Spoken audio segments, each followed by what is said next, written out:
Hi guys, are you buying a new home and feel like the builder is asking for a lot of money for the upgrades you want to add?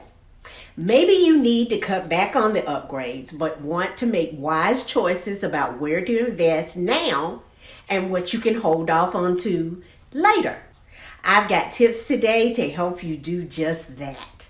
I just had a recent conversation with a client who was wanting to know where the best place to put her money as far as upgrades are concerned in her new home. So I thought I would share with you what my responses were to her, and maybe this would be able to help some of you other guys that are out there trying to figure out whether you want to do new construction or not. So stay tuned. You don't want to miss it.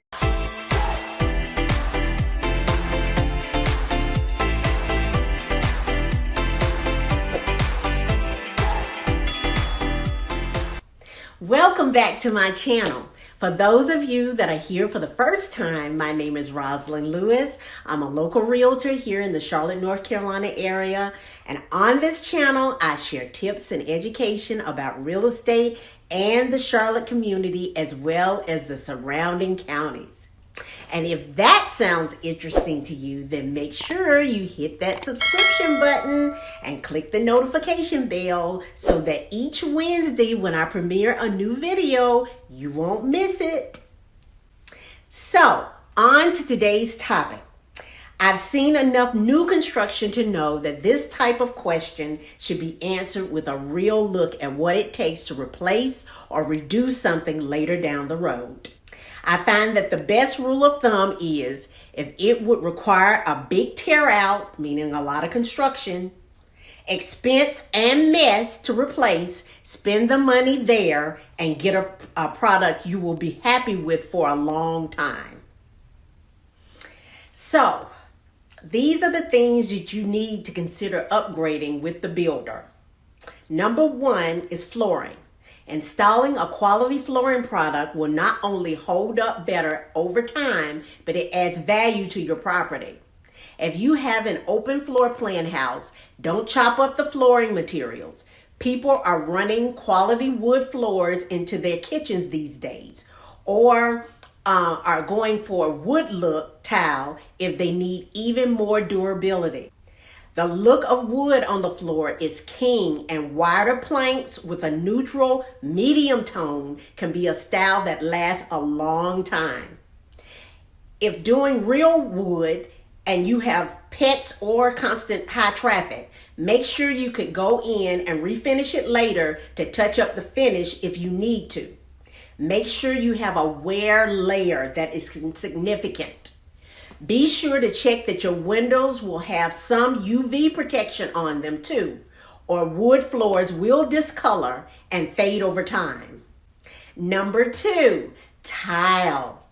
Here's another product that is a big expense and a pain to change out later down the road. The hard surfaces in bathrooms are smart to get right the first time. Go for that freestanding tub in the master and tile all around it with a floor tile you love. That expense right there in a bathroom remodel can really set you back and take weeks to install.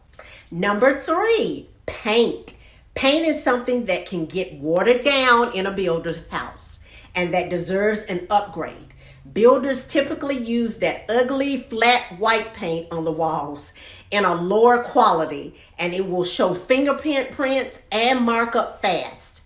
If you could upgrade here and make sure they are painting with the quality you intend, then that is a good investment just in the maintenance of your home. One of the best paints to use that I think is Sherwin-Williams Emerald paint. It's a washable matte type of paint. It's more expensive but lasts years and has a beautiful finish. Try to use an oil-based enamel in a satin finish for the trim and the doors. I don't like glossy paint on trims as it tends to look cheap and show a lot of imperfections. Unless it is intentionally done as a high gloss specialty finish and the material has been carefully prepared underneath, I steer toward a more satin finish look.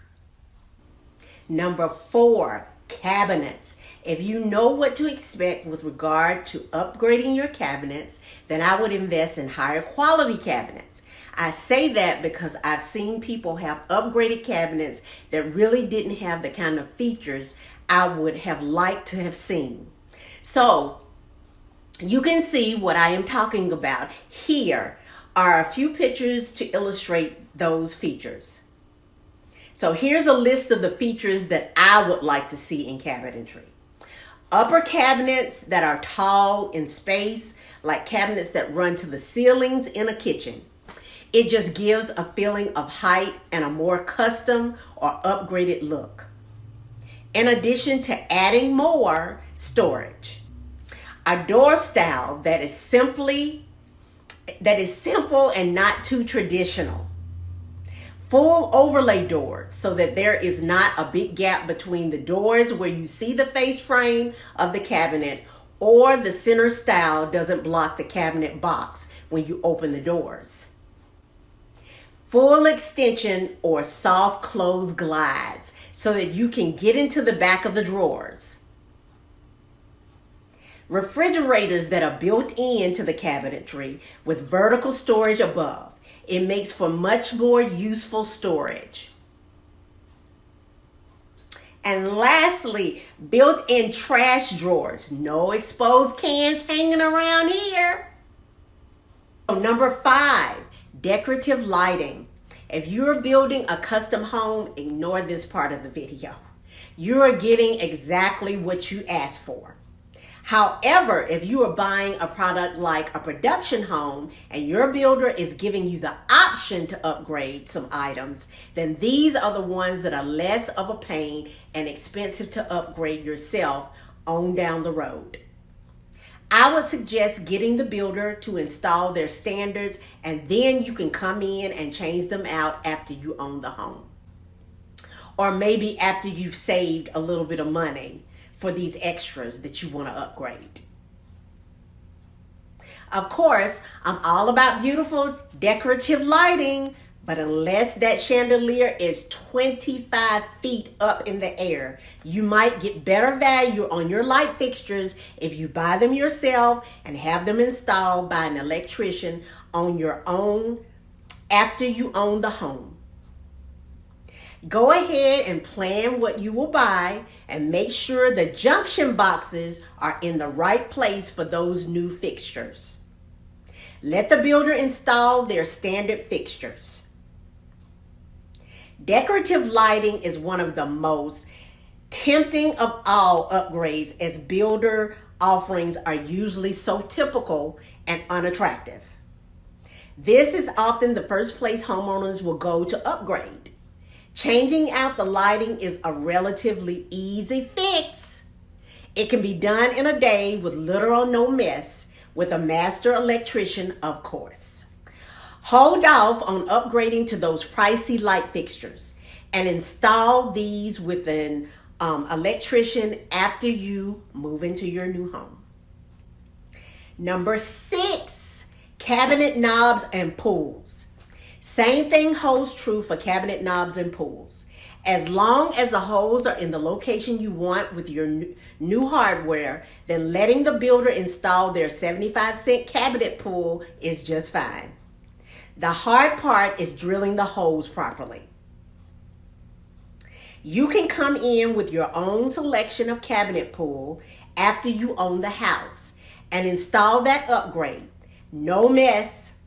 Just a little elbow grease.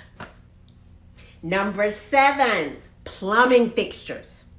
While it is nice to have everything done, complete, and ready for move in, most plumbing fixtures can be changed out without too much fuss.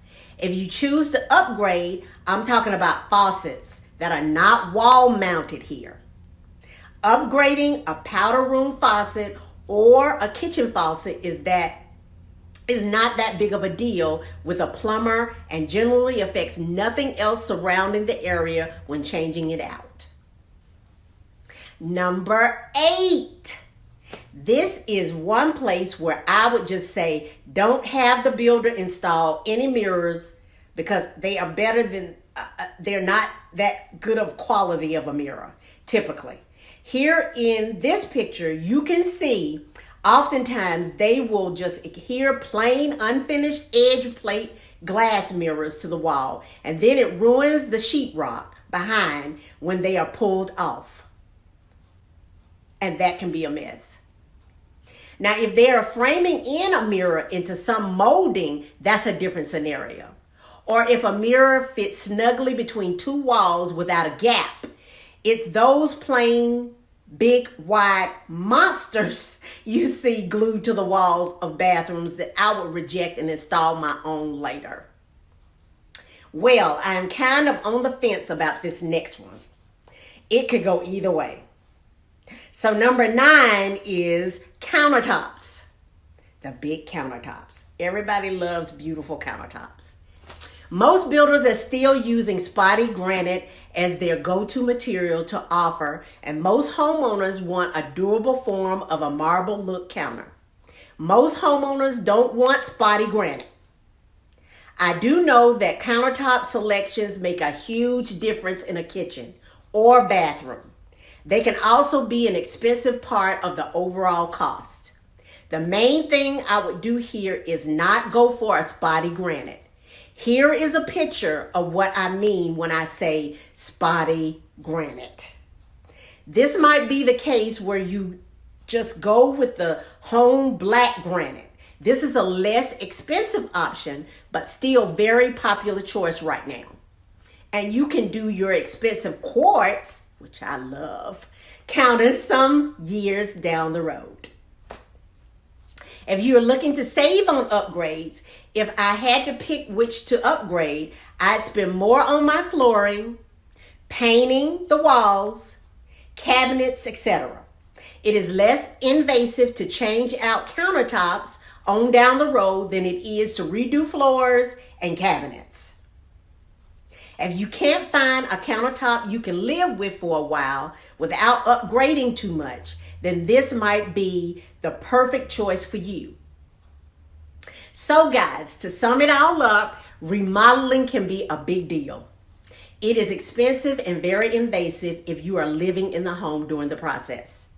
Always consider ease of replacement down the road when considering upgrades for a production builder home. Calling in one handyman or subcontractor to do the job is a much smaller investment and a lot less trouble than having to have 2 or 3 involved or even a general contractor to do the work. So guys, I hope this answers your questions about what upgrades to select when you head to the design center and what upgrades that can wait until later that you can have done yourself. It is better to pick the upgrades that are a pain to get done later because of the cost, amount of work, and inconvenience it would cause you if you chose to upgrade them later. So if you enjoyed this video, then may I invite you to check out my other video called 10 Questions to Ask When Building a New Construction Home. Thanks for watching.